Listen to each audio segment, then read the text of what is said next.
Hi, this is Natalie with the Fifth Journey, and I'm going to be doing a leaf lard soap today. The nice thing about leaf lard is it does slow down trace, so if you have any finicky fragrances, this is a great one to use. And I'm actually going to be using up some samplers that I have, and I'm going to be doing kind of a berry patch look. That's my goal. So all of these are like a blueberry, there's raspberry, there's summer scents, there's a little bit of lavender. So I'm going to be using up some little sampler fragrances, and I have some different colors set aside. I've got pink, purple, a yellow, and a green. And on this green it does morph, but it will turn back to that nice bright green. And I'm going to do kind of an in the pot swirl and then pouring it into this 12 bar mold.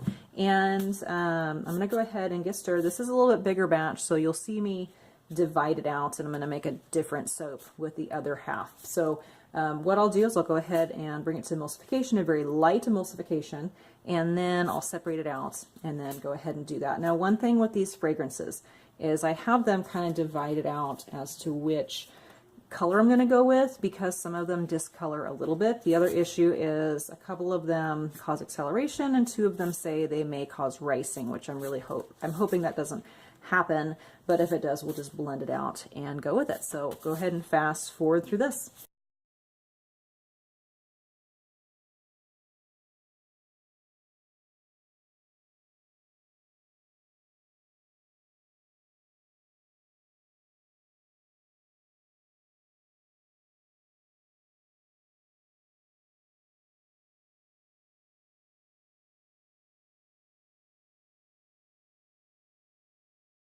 We are back. It's actually several days later. It took a little bit longer for this to harden up, and we're going to go ahead and cut it. So this is what the top looks like.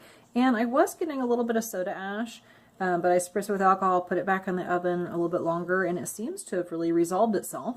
And then we have the back side. So we have those fun little swirls in there. So I'm excited to see how it cuts. I'm going to go ahead and use this to cut it until I eventually get a slab cutter, and we'll go from there. It's a little bit humid, so it's sweating a little bit on this side, which is normal, but we'll go ahead and cut it.